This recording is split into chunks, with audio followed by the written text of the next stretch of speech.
So I'm going to go over how to do envelopes, and we'll see if this is recording. But the most important thing is when you're working on your envelopes, you need to just make sure you select the address within the current letter. So for exercise 43-1, you are looking at page 268 in your textbook.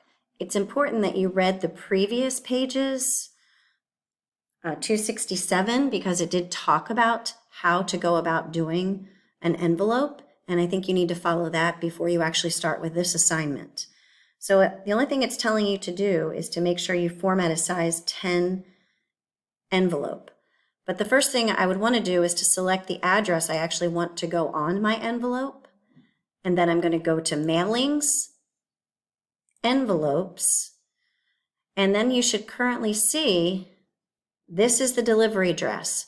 So again, if I'm looking at my envelope, I can see this is a size 10. If I needed to change the size, I would do it in here under options, but it's already a size 10 envelope.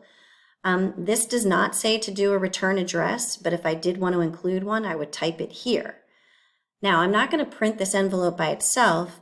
I'm going to do what the directions said on step 3, and it says to add the document or add the envelope to the document. So I'm just going to click Add to Document, and you will see that the envelope pops up as the first page of your document. Here's the inside address or the delivery address. If I scroll down, the second page of my document is the letter. So I'm going to check that.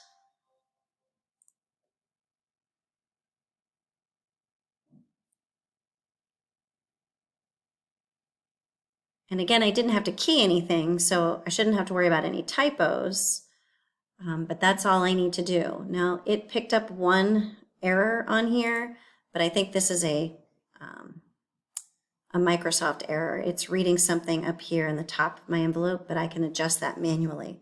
But that's the easy step on how to add an envelope to your document.